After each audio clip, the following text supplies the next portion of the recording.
तरीके से आप जो है छाया वोल्टेजों को समर्थन दे रहे हैं और क्या कहना चाहेंगे आज जो प्रेस कॉन्फ्रेंस है उसको लेकर? देखो, ये परम सौभाग्य की बात है कि हमारा ये जो पाड़ा है, ये यहाँ हमारा बचपना, हमारा यहाँ सभी कार्यों में सहयोग, ये राम परिवार हमारा मित्र परिवार जैसा है। और उसके साथ एक कर्मठ किसी भी पक्ष पार्टी की नेता होने दो, लेकिन इस पाड़ा के लिए, इस एरिया के लिए एक देवी के रूप में जो काम करती आई विद्याताई चौहान, स्वयं अगर यहाँ की जनता से अपील कर रही है कि एक महिला अपने कितने लोगों को न्याय दिला के घर दिलाया होगा, पानी दिलाया होगा, झोपड़पट्टी में रहने वालों को बिजली दिलाया होगा। आप कल्पना करिए, वो महिला फिर से इस उम्र में आके इस देवी के लिए प्रचार करे। तो मैं अभी ये चुनाव सब एक दूसरे के पक्ष के हिसाब से बात करते हैं। ये चुनाव सिर्फ ये सम्मान का चुनाव है और यहाँ इस जो भी सेवा किया हुआ है उस सेवा का आज मेवा पाने का दिन, इसलिए आप लोग एक इस चुनाव चिन्ह को समझकर ताई के सम्मान में आप लोग एक बार अपनी ताकत दिखाइए। कोई पक्ष के लिए नहीं, ये आपके सम्मान के लिए, क्योंकि आप लोग के लिए इन्होंने पूरा 24 घंटा आपके लिए काम किया। और हिंदुत्व के लिए मैं काम करता हूँ, मैं पूरे देश में काम करता हूँ, लेकिन ये पाड़ा में मेरा जन्म तो नहीं हुआ है, लेकिन मेरा बचपना पूरा निकला इन परिवार में। इसलिए संगठन कांवरिया सेना जो हम चलाते हैं, उस संगठन कांवरिया सेना का सहयोग पूरा इन परिवार के लिए है। और आप सभी मतदाता बंधुओं से, माता बहनों से मैं अनुरोध करूंगा कि आप लोग एक बार टार्च पर बटन दबाकर भारी बहुमत से जिताएं। आपका सारी समस्या, आपको फॉरेस्ट चाबी दिलाने तक का काम, आपको सड़क, बिजली, पानी का जो समस्या है, जो यहाँ नशा मुक्ति का समस्या है, नशा का जो समस्या है, वो नशा मुक्ति का आंदोलन लेकर हम लोग काम करने का प्रयत्न करेंगे। और राम बोईटे परिवार जो है, जो छाया ताई है, इसके माध्यम से इस वार्ड को चमकाकर एशिया के जो नंबर 1 की ये महानगर पालिका है, उसके महापौर जो भी चुने जाएंगे उनसे यहाँ काफी काम ले आकर काम कराने का काम ताई और छाया ताई करेंगी। हर हर महादेव। था कि पहले एक दत्तक पुत्र के रूप में आपका एक पुत्र था वैभव भड़क्कर, हालांकि कुछ वाद विवाद जो भी हुआ उसके बाद आप कहीं ना कहीं निर्दलीय उम्मीदवार को आपने समर्थन दिया है। उसने आरोप किया है कि पार्टी की जो अवहेलना की है आपने, क्या कहना चाहेंगे? देखिए, दत्तक पुत्र आप कहते हैं, तो पुत्र अगर पुत्र के तरह नहीं रहा तो उसका भी विरोध करना पड़ता है। वो मुझे उसके बारे में कुछ नहीं बोलना है, ना ही उसने हम लोगों का साथ छोड़ा है, हमने नहीं किसी का साथ छोड़ा है। हमने हमेशा लोगों का साथ दिया है। और मैं ये चाहती हूँ कि महापालिका का चुनाव जब महिला वार्ड हो जाता है तो अपने पत्नियों को, अपनी बीवियों को खड़ा किया जाता है, लेकिन छाया बोईटे एक ऐसी महिला है जो सभागृह में महापालिका के बोल सकती है, लोगों की समस्या का उसको ज्ञान है। और वो एक शिक्षिका है, यानी स्कूल में पढ़ाती है, स्कूल टीचर है, वो अच्छी तरह से भाषण दे सकती है, बोल सकती है।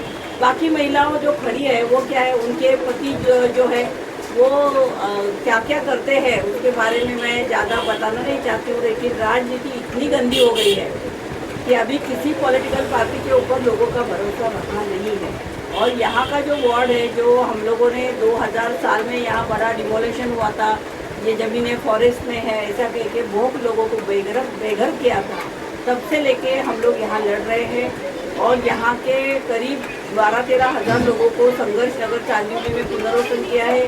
हम लोग कोर्ट की लड़ाई लड़े हैं, हम लोग रास्ते की लड़ाई लड़ी है। और मुझे ये खुशी होती है कि अभी छाया ताई अगर चुन के आएगी तो ये जो प्रश्न है उसको हम लोग मुख्यमंत्री के पास लेके जाएंगे और इनका पुनर्वसन जल्द से जल्द होना चाहिए। यहाँ पर लोगों को धमकाया जाता है, डराया जाता है, मुझे ये सलाह दी जाती कि आप अपनी पार्टी की तरफ से क्यों नहीं खड़ी है।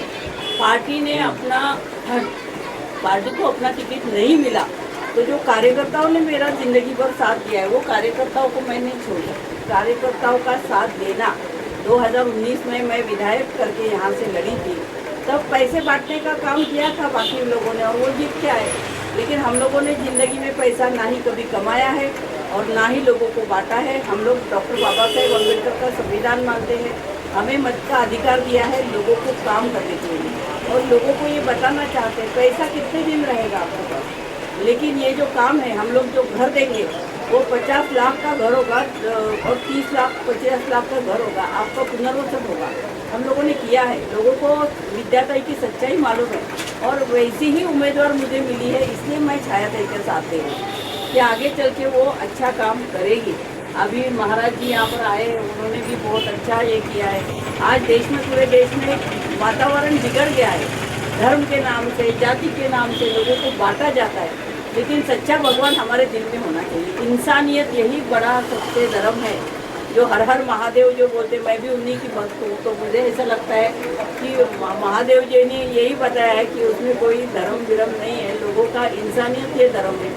लोग अगर गरीबी में रहते हैं तो उनको बाहर लाना चाहिए, उनको ऊपर उठाना चाहिए, बच्चों के लिए स्कूल होना चाहिए, अच्छा आरोग्य केंद्र होना चाहिए, पानी नहीं है। अभी लोग धमकाते हैं कि हमको नहीं दिया ना तुम्हारा पानी काट डालूंगा, तुम्हारा बिजली काट दूंगा। अरे ऐसे कैसे काटेंगे, गुंडा राज है क्या? हम लोग बैठे हैं ना, तो हम लोग ये चाहते हैं कि किसी को धमकाना नहीं। आप भी चुनाव लड़ रहे हैं, आप भी लड़ो, हम भी लड़ेंगे, लोग तय करेंगे ना किसको वोट देना है। तो मुझे लोगों को अपील करनी है कि ये चुनाव छायाती बोलते खड़े है और ये टॉर्च जो निशानी है ये रोशनी दिखाता है गरीबों के अंधेरे जीवन में। ये टॉर्च की रोशनी जरूर उनको रास्ता दिखाएगी, सही रास्ता दिखाएगी। एक बार छायाताई को चुन के दो, फिर वो नगर सेविका बन जाएगी, तो हम लोग मुख्यमंत्री के, भले ही कोई भी पार्टी का मुख्यमंत्री हो, उससे कोई देना देना नहीं, लेकिन वो महाराष्ट्र मुख्यमंत्री है। जब मुख्यमंत्री के पद पे आप बैठते हो तो आप पार्टी पॉलिटिक्स नहीं कर सकते, आपको लोगों को घर दिलाना है। जो 20-25 साल पुराना ये प्रश्न है तो उसको आपको हल करना आपकी जिम्मेदारी है। शरद पवार साहब थे, विलासराव देशमुख थे, सुशील कुमार शिंदे थे, तब 12,000 लोगों का पुनर्वसन हो गया, उसके बाद हुआ नहीं है। तो ये सरकार की जिम्मेदारी है कि यहाँ के लोगों का पुनर्वसन जल्द से जल्द करें और उसके लिए मेरे प्रयास चल रहे हैं। 7-8 मुख्यमंत्री हुए, हर एक के पास मैंने ये मांग की है कि जल्द से जल्द पुनर्वसन करो और वो छायाताई अगर चुन के आती है तो हम बड़ी आधार में कर सकते हैं। तो इसीलिए आने वाले जो 15 तारीख है उसको ये टॉर्च का बटन 5 नंबर का आप याद रखिए और बड़े से बड़े वोटों से जिताइए। छायाताई आप क्या कहना चाहेंगे? एक पार्टी से पहले कार्यकर्ता है आपके लिए, ऐसा ये मानना सही होगा? नहीं, पार्टी तो है ही ना, लेकिन हमारी जो शिवसेना उद्धव जी ठाकरे की, फिर राज ठाकरे जी वो साथ में आए तो हमको भी खुशी हुई। और राष्ट्रवादी कांग्रेस की भी जो ताकत है वो यहाँ पर हमारा, हम लोग लड़े हैं, हमेशा जीते हैं, तो ये हमारा हक बनता है। तो ये सीट हमारे पार्टी के लिए छोड़ना जरूरी था। तो ये अगर नहीं छूटी है तो हम लोग कार्यकर्ताओं का साथ तो जरूर देंगे। ये नाराज कार्यकर्ताओं के संवेदना पर है। हाँ। छाया जी, किन मुद्दों को लेकर के लोगों के बीच में आप जा रही हैं, क्या मुद्दे हैं उसके बारे में? देखिए, इस 42 वार्ड से मैं उम्मीदवार हूँ इस बार। 42 वार्ड मुझे लगता है कि मुंबई में इकलौता ऐसा वार्ड है जहाँ पे समस्याओं की भरमार है। आप पूरे वार्ड में कहीं भी घूमोगे तो देखोगे सिर्फ झोपड़पट्टी है, गटर की समस्या है, पानी की समस्या है, वन विभाग की समस्या है, जिससे लोग परेशान हैं। और कहीं जगह पे नशा का जो व्यापार चल रहा है वहाँ पे भी है। बहुत सारी जवान पीढ़ी हमारी इस नशे की लत में है। तो बहुत सारी समस्या, एक अकेला वार्ड होगा जिसमें इतनी समस्या और इतना काम करने की ज़रूरत है। इसके पहले भी हम लोग काम कर रहे थे, खुद के पैसे से हम लोगों ने बहुत सारे काम किए, लेकिन काम करते वक्त ये पता चला कि सत्ता होनी ज़रूरी है। सत्ता होती है तो बहुत सारे काम हम लोग बहुत आसानी से कर सकते हैं लोगों के लिए। तो इसके लिए इस बार हम लोगों ने सोचा कि नहीं, अगर हमें लोगों तक काम करना है, गरीबी दूर करनी है, उनकी समस्याओं का समाधान चाहिए, तो हमें सत्ता पानी चाहिए। इसके लिए हम लोग इसलिए बीएमसी के इलेक्शन में हम लोग इस बार खड़े हैं। जैसे ये कांवरिया सेना है और महाराज जी और विद्याताई चौहान ने जो हम लोगों पे विश्वास दिखाया है, तो मैं बहुत आभारी हूँ उन लोगों की कि ये उनका विश्वास जो उन्होंने हम लोगों पे दिखाया वो हम लोग कायम रखेंगे और यहाँ के गोर गरीब झुग्गी झोपड़ियों में जो रहने वाले लोग हैं उनके लिए काम करेंगे। देखिए आजकल की पॉलिटिक्स ऐसी है कि सिर्फ पैसा कमाने के लिए लोग आते हैं, लेकिन कुछ लोग ऐसे भी होते हैं जिनको पैसा तो कमाने के लिए दूसरे भी काम होते हैं, हमारा घर चलता है पैसे से, लेकिन पॉलिटिक्स हम लोग पैसा कमाने के लिए नहीं कर रहे। हम लोगों ने समस्या देखी है, हम लोग उस समस्या में जिए हैं, तो मैं चाहती हूँ कि जो हम लोगों ने प्रॉब्लम फेस किए, समस्याएं फेस किए, वो समस्याओं का समाधान मिले और जो लोग आजकल इस समस्याओं में जी रहे हैं उन लोगों को समाधान, उनकी आवाज़ नहीं, उनको उनकी जो समस्या है उनको समाधान देने के लिए जो आवाज़ उन्होंने पहुँचाई थी कि उनको लगा था कि ये इंसान हमारी समस्याओं का समाधान लाएगा, वो काम नहीं कर रहा है। तो लोगों में, समाज में से ऐसे लोगों को आगे आना चाहिए और आवाज़ बढ़ के आगे आना चाहिए उनकी समस्याओं को सुलझाने की। आप पेशे से शिक्षक हैं, जो झोपड़पट्टी और झुग्गी बस्तियों में जो शिक्षा का और स्तर बढ़ाने के लिए आप क्या करेंगे? देखिए झोपड़पट्टियों में जो शिक्षा का स्तर है या फिर जो स्कूल्स है वहाँ की हालत भी बहुत ख़राब है, अच्छे से प्रॉपरली इंफ्रास्ट्रक्चर नहीं है, टीचर्स कभी कभी मौजूद नहीं होते हैं, तो इन सारी समस्याओं को देखना पड़ेगा। टॉयलेट्स प्रॉपरली साफ नहीं होते, बच्चियाँ हैं छोटी छोटी, पूरे वार्ड में ऐसे बहुत सारे इलाके हैं जहाँ पे शौचालय ही नहीं है, तो इन सारी समस्याओं को देखना पड़ेगा। शिक्षा के स्तर में सुधार लाना पड़ेगा, जो पुरानी वाली शिक्षा अभी तक वही चल रही है, उस DCPT शिक्षा को छोड़ के हमें नई तकनीक लानी पड़ेगी कि हम लोग पूरे जो वर्ल्ड में, पूरी संसार में जो जिस लेवल पे शिक्षा को लेके जाना है, तो उसके लिए काम करने की ज़रूरत है आज। आखिरी सवाल, जनता से क्या अपील करना चाहिए? लोग आपको ही वो नगर सेवक क्यों बनाएं? देखिए मैं ये अपील करना चाहती हूँ कि आप लोगों ने एक नेता चुन के दिया था, आप लोगों ने देखा 5-6 साल में जब तक उनका कार्यकाल था तब तक आप लोगों ने देखा है कि क्या आपके समस्याओं का आप लोगों को समाधान मिला है क्या? अगर आपको कोई समाधान नहीं मिल रहा है तो आप लोगों को उस नेता को सत्ता से नीचे लाने का भी अधिकार है। अगर वो काम नहीं कर रहा है ठीक से तो एक मौका हमें दे दीजिए, हम अपना काम जो समस्या है उसको सुलझाने का प्रयास करेंगे और आपका जो हक है वो हक दिलाने का प्रयास करेंगे। एक बार ये अगर नहीं कोई काम कर रहा है तो उसको हटाओ, जो काम करने वाले लोग हैं उनको सामने लेके आओ। कई जनता का प्रतिसाद कैसा मिल रहा है? आप जा रही है लोगों के पास में, क्या कह रही है जनता, क्या कह रही है? बहुत अच्छा प्रतिसाद है, खास करके झुग्गी झोपड़ियों में जहाँ वन विभाग करके जो आनंद भारती पहले हुआ करते थे, उन्होंने इतनी दहशत की थी कि यहाँ पर कोई नहीं आ सकता था। पूरे अप्पा पाड़े की जितनी दुकान है, ये खड़ी मशीन तक जितनी भी लाइन है, वो सब हम लोगों ने आंदोलन किए, मोर्चे निकाले, धरने दिए, इसलिए वो बचा है। और ये सब वन विभाग की जगह नहीं है, ये हम लोगों ने कोर्ट में भी प्रूव करके लिखा है, सुप्रीम कोर्ट तक हम लोग लड़े हैं, हमारे एडवोकेट MP खुशीद है उन्होंने लड़ा है और हम लोगों ने जनता के घर बचाए। तो ये 200 एकड़ ज़मीन हम लोगों ने अपने कब्जे में रखी है। लोग भले ही झुग्गी झोपड़ियों में रहते हैं, लेकिन लोगों को ये उम्मीद है कि एक दिन उनको घर मिलेंगे। उनके चेहरे पे आज खुशी थी कि ताई हमारे यहाँ आई है, तो हमारा एक जो कुछ डर था उनके मन में कि भाई तुमको ये नहीं करेंगे तो वो करेंगे, वो डर उनका साफ गया है। वो कहते हैं कि नहीं, हम लोग छाया ताई को ही चुन के देंगे, क्योंकि आगे चल के हमको हमारी जो भी सुविधाएं हैं वो मिलनी चाहिए, हमको अच्छा घर मिलना चाहिए, तो इसके लिए लोग बहुत खुश हैं। प्रतिद्वंदियों के लिए क्या कहेंगी ताई? प्रतिद्वंदियों के लिए मेरा यही कहना है कि बहुत अच्छा, वैसे देखा जाए तो समस्याओं से भरा है, लेकिन काम करने के लिए सबसे अच्छा वार्ड है। अगर नहीं काम किया है तो हम लोग वो काम करके दिखाएंगे, जो समस्याएं यहाँ की सुलझाएंगे। महाराज जी, एक सवाल और भी है, आखिरी सवाल है आपसे कि तमाम चेहरे हैं, कई चेहरे हैं जो स्थानिक हैं, आपने ही भोइटे परिवार को ही क्यों चुना? कि देखो, एक तो पहले ताई ने एक नगर सेवक दिया, ये ताई का ही बीज है जो नगर सेवक रहा, तो ताई ने उस पेड़ को लगाया, ताई काटने के लिए नहीं बोली। वो जनता जब नाराज है, जब जनता उससे नाराज है तो ताई चाहती है कि वो बदल जाए, क्योंकि जनता को ऑक्सीजन चाहिए। अब ऑक्सीजन के तौर पे छाया ताई को लाया गया है यहाँ की जनता को ऑक्सीजन चाहिए। अब तमाम तरह की बातें हैं, उस बातों में नहीं जाना है। ये है कि एक बार इनका काम देख लिया, अब छायाताई का काम देख। महाराज जी, कांवरिया सेना ने एक संकल्प यात्रा शुरू की है, क्या है उस संकल्प यात्रा का उद्देश्य? ये वर्षों से चला आ रहा राजनीति जो भाषावाद पर है, जो परप्रांतीय और मराठी को आपस में लड़ाते हैं, जो भेदभाव बढ़ाते हैं, उसके निजात के लिए हम यहाँ के महाराष्ट्र के जो मराठी जनता है उनसे हाथ जोड़ के विनती करते हैं कि अब आपस में लड़ने की ज़रूरत नहीं है।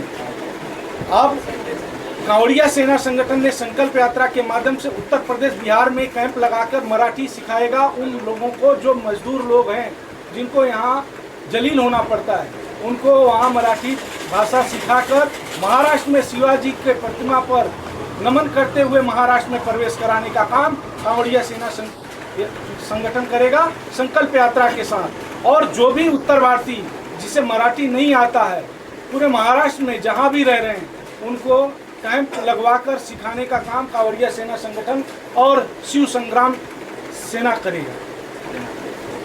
संकल्प यात्रा के लिए बहुत अच्छा कांवड़िया सेना का ये संकल्प है। मुझे खुशी हुई क्योंकि देश में हर एक स्टेट में अलग अलग भाषा बोली जाती है।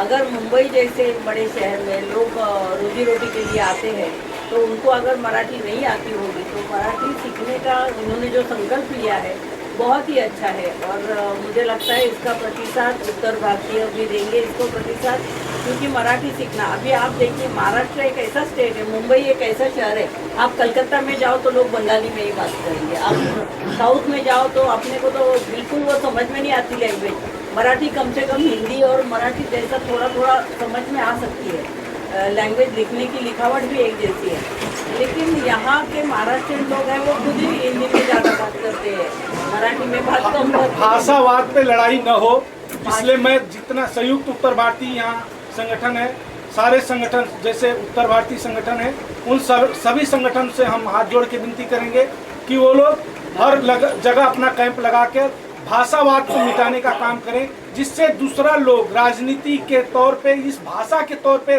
महाराष्ट्र में राजनीति न हो, यहाँ विकास की राजनीति हो, यहाँ विशाल बनने की राजनीति हो। यहाँ से लेके पानीपत तक जो शिवाजी ने अपना नींव बनाया था, वो भाषा के बाद में आज टूट टूट के खंड खंड हो जाए, ये सपना हमारा नहीं है। इसलिए हम इस संकल्प यात्रा को तैयार किए हैं कि भाषावाद पर अब महाराष्ट्र में लड़ाई नहीं होगा।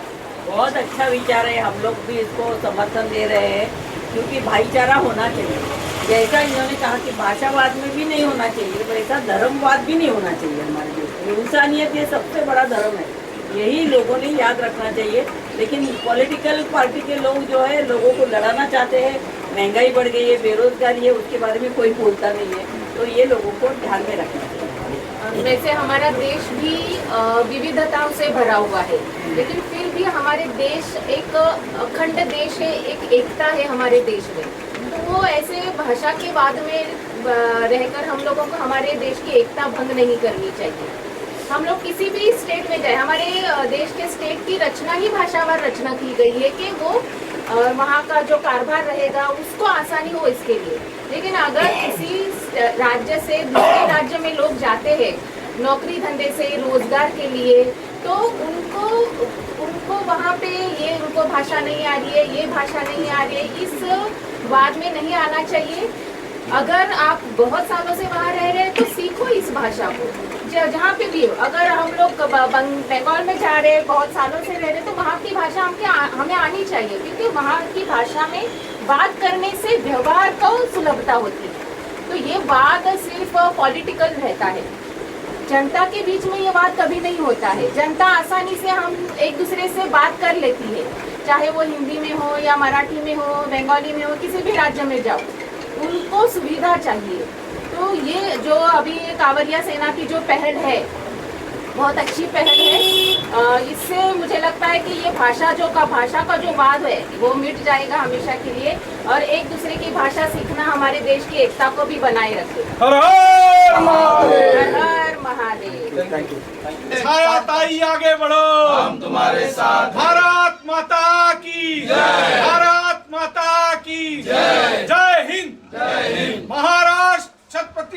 शिवाजी महाराज की वंदे मातरम, वंदे मातरम, वंदे मातरम। छायाताई भोईटे का ही जिताइए, बैटरी का बटन दबाइए, 5 नंबर का छायाताई भोईटे को जिताइए। Thank you. अंधेरे में जल और अंधेरा भगाओ, अंधेरे से जो डर लग रहा है उससे जल्द से जल्द मुक्ति पाने के लिए 5 नंबर की बटन दबाओ और छायाताई को जिताकर 42 नंबर वार्ड पर रोशनी लाओ। जय शिवाजी।